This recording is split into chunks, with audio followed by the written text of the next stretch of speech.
व्यापार के सिलसिले में रणधीर अपने गांव की ओर जा रहा था।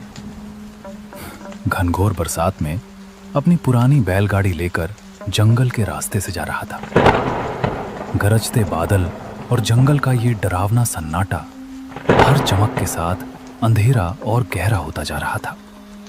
कीचड़ में धंसते पहिए और सहमे हुए बैल।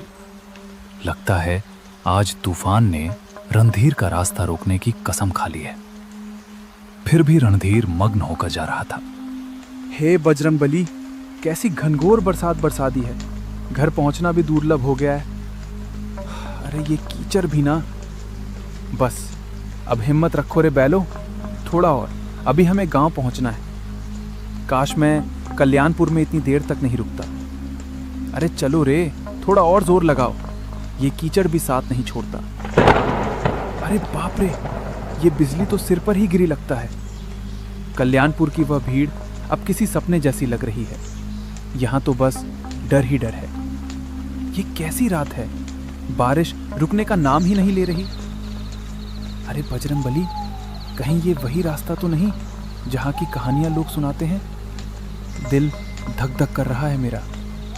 काश अब जल्दी कोई आसरा मिल जाए। बारिश अब और भी तेज होती जा रही थी। बूंदें इतनी वेग से गिर रही थीं कि चेहरे पर पड़ते ही हल्की सी चोट का एहसास होता था। आसमान में बिजली बार बार चमक रही थी और बादलों की गड़गड़ाहट से धरती जैसे कांप उठती थी। चारों ओर सन्नाटा पसरा हुआ था। न कोई इंसान, न कोई आवाज, बस बारिश की लगातार ध्वनि और दूर कहीं से आती जंगली जानवरों की डरावनी आवाजें। रणधीर का दिल जोर जोर से धड़कने लगा। उसने इस रास्ते के बारे में कई डरावनी कहानियां सुनी थी। दिन में ये रास्ता सुरक्षित लगता था, मगर इस तूफानी रात में सब कुछ भयानक रूप ले चुका था। तभी अचानक उसे दूर कहीं से मंदिर की घंटी की आवाज सुनाई दी। अजीब बात यह थी कि वो आवाज बारिश के शोर के बीच भी साफ और गूंजती हुई सुनाई दे रही थी। रणधीर ने ध्यान से सुना। अरे ये आवाज, ये तो मंदिर की घंटी जैसी लग रही है। हाँ बिल्कुल, पर इतनी तेज बारिश में कौन बजा रहा होगा इसे? रणधीर ने बैलों को उस आवाज की दिशा में मोड़ दिया। कुछ दूरी तय करने के बाद उसे घने पेड़ों के बीच एक बहुत ही पुराना हनुमान मंदिर दिखाई दिया। मंदिर पत्थरों से बना था और देखने में काफी जर्जर व प्राचीन लग रहा था। पर अजीब बात यह थी कि उसके भीतर से हल्की सी रोशनी झिलमिला रही थी। रणधीर ने अपनी बैलगाड़ी मंदिर के पास रोकी और उत्सुकता व डर के मिले जुले भाव के साथ जल्दी से मंदिर के अंदर चला गया। मंदिर बाहर से जितना पुराना लग रहा था, अंदर उतना ही स्वच्छ और शांत था। हनुमान जी की मूर्ति के सामने अगरबत्तियां जल रही थीं और चारों ओर सिंदूर और चंदन की हल्की सी खुशबू फैली हुई थी। ऐसा लग रहा था जैसे किसी ने अभी अभी पूजा की हो, मगर वहां कोई दिखाई नहीं दे रहा था। कोई है यहाँ? कृपया बाहर आइए, मैं रास्ता भटक गया हूँ। बारिश बहुत तेज हो रही है, रास्ता कीचड़ में डूब गया है। बैल भी थक गए हैं। अगर थोड़ी देर यहीं रुक जाऊं तो कोई आपत्ति तो नहीं?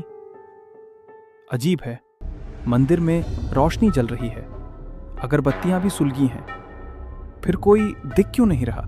कुछ देर बाद मंदिर के पीछे वाले कमरे से एक वृद्ध साधु प्रकट हुए, जिन्होंने गेरुए वस्त्र धारण कर रखे थे।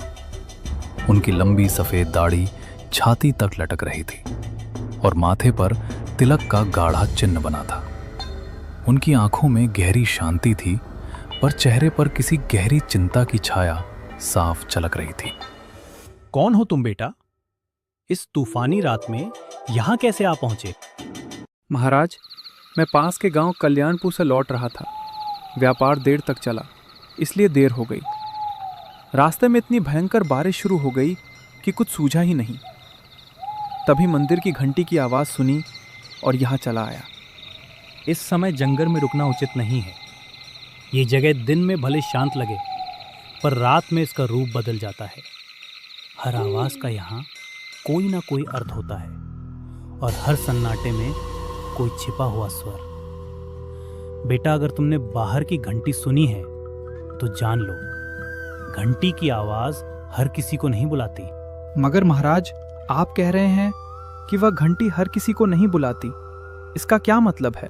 साधु ने एक गहरी सांस ली। उनकी आंखों की शांति अब गंभीरता में बदल गई। कुछ पल तक वे मौन रहकर रणधीर को ध्यान से देखते रहे, मानो उसके भीतर कुछ खोज रहे हों। फिर धीरे से बोले, बेटा, आज की रात यहीं मंदिर में रुक जाओ। बाहर तूफान अभी थमने वाला नहीं है। मगर मेरी बात ध्यान से सुनना।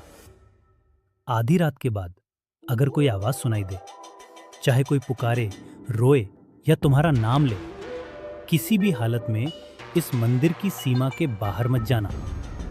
याद रखना, हर आवाज इंसान की नहीं होती। रणधीर को साधु की बात कुछ अजीब जरूर लगी, पर उनके चेहरे पर झलकती गंभीरता देखकर साफ महसूस हो रहा था कि वे मजाक नहीं कर रहे थे। जी महाराज, मैं आपकी बात का ध्यान रखूंगा।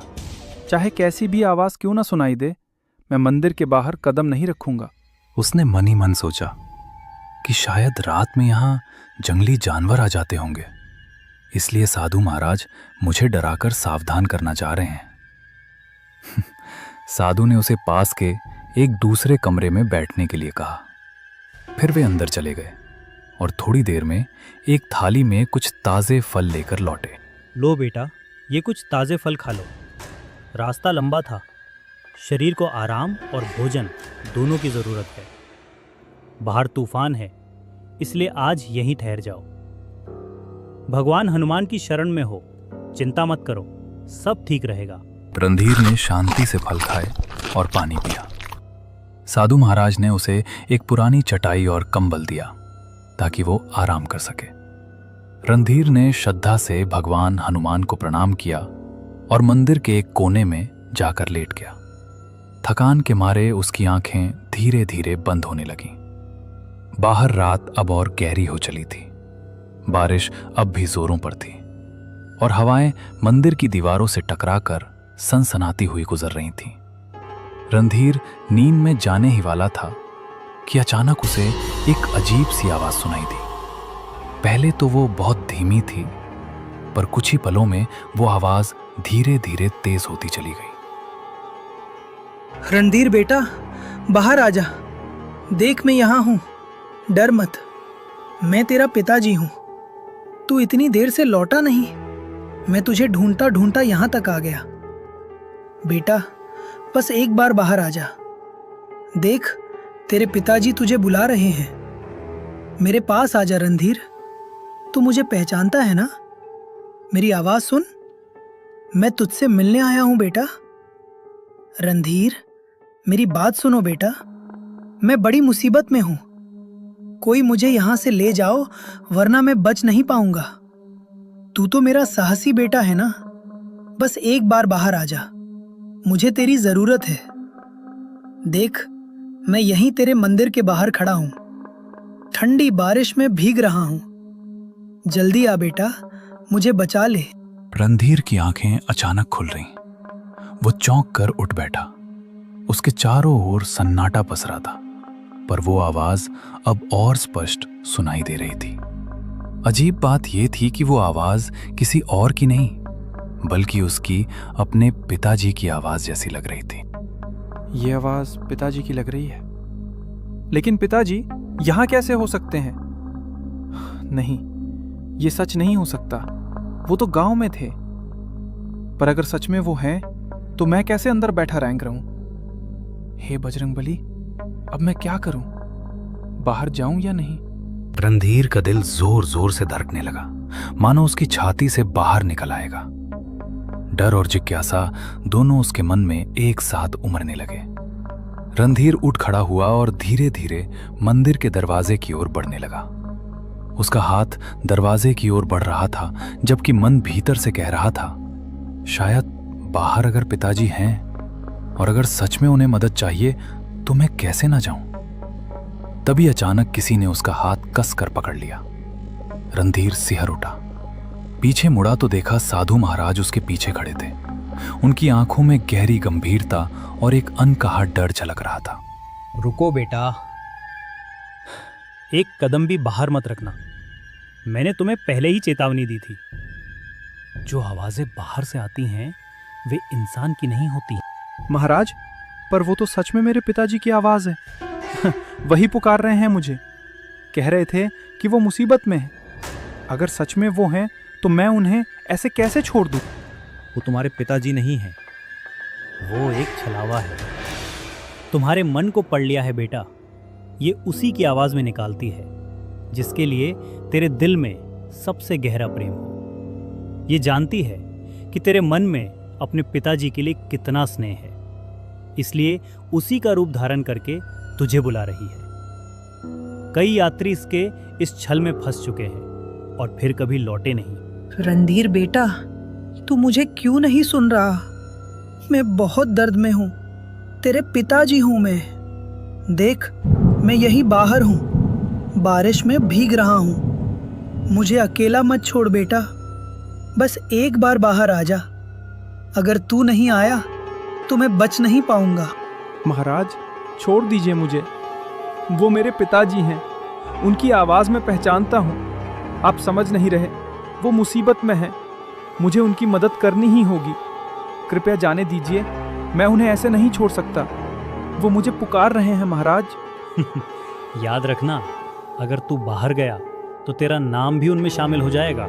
साधु ने झटके से रणधीर को वापस अंदर खींच लिया और जमीन पर बिठा दिया।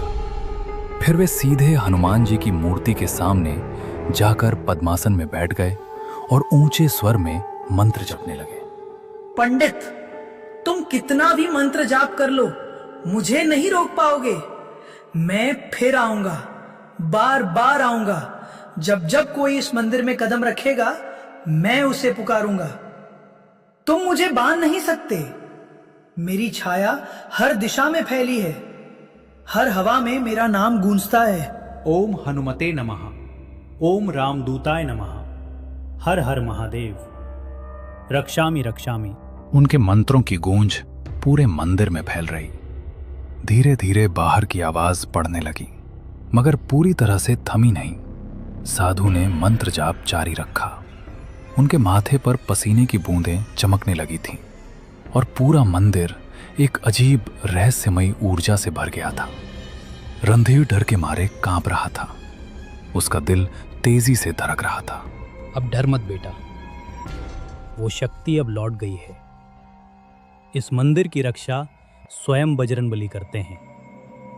तुम अब निश्चिंत होकर सो जाओ, मैं यहीं बैठा रहूंगा।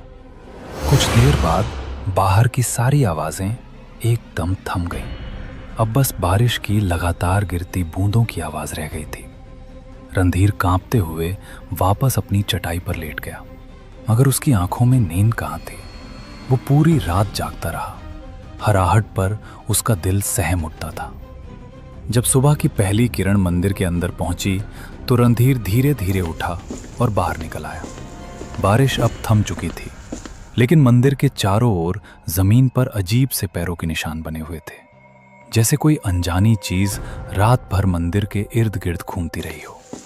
तभी साधु महाराज अपनी कुटिया से बाहर आए। उन्होंने चारों ओर देखा और गहरी सांस ली, मानो किसी लंबे संघर्ष के बाद राहत मिली हो।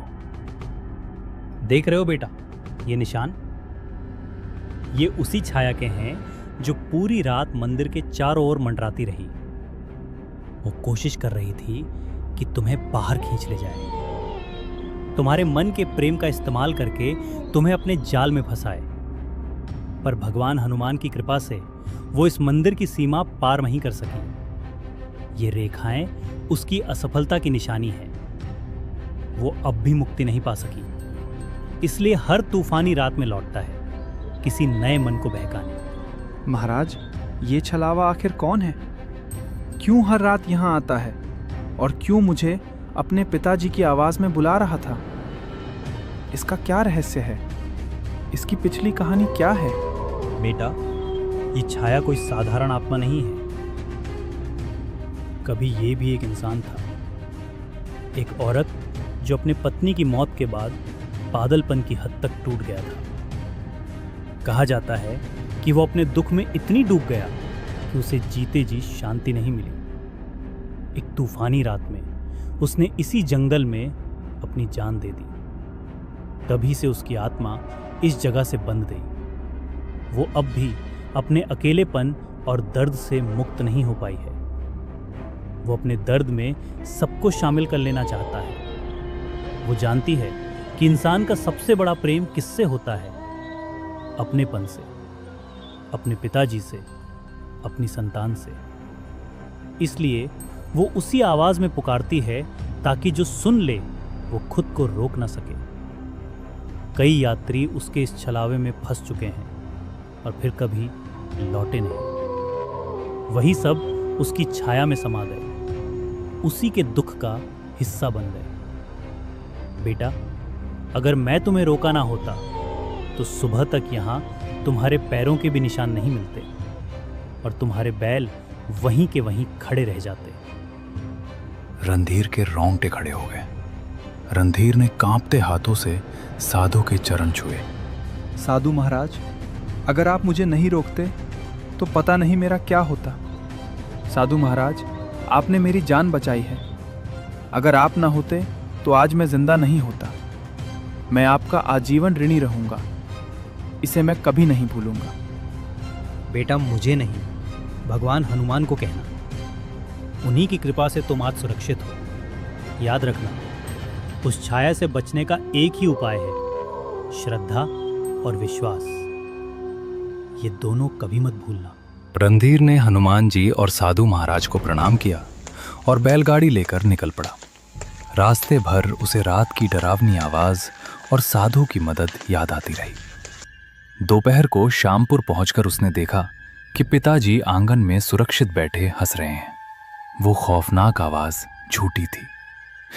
ये देख रणधीर की आंखों में आंसू आ गए और उसने दौड़कर पिताजी को गले लगा लिया। अरे ये क्या हाल बना रखा है तूने रणधीर?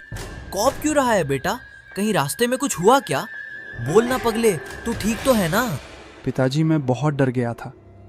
रात भर तुम्हारी आवाज सुनाई देती रही, इतनी सच्ची, इतनी करीब, जैसे तुम मुझे बुला रहे हो। मैंने सोचा तुम किसी मुसीबत में हो। अगर साधु महाराज मुझे ना रोकते तो शायद मैं आज तुम्हारे सामने ना होता। रणधीर ने अपने पिताजी को रात की सारी घटना बताई। उसकी बात सुनकर पिताजी की आंखों में डर और हैरानी दोनों झलकने लगे। धीरे धीरे यह खबर पूरे गांव में फैल गई। सबको मालूम हो गया कि उस जंगल में रात के समय कुछ अनहोनी घटती है। तब से किसी में भी इतनी हिम्मत नहीं रही कि अंधेरा होने के बाद उस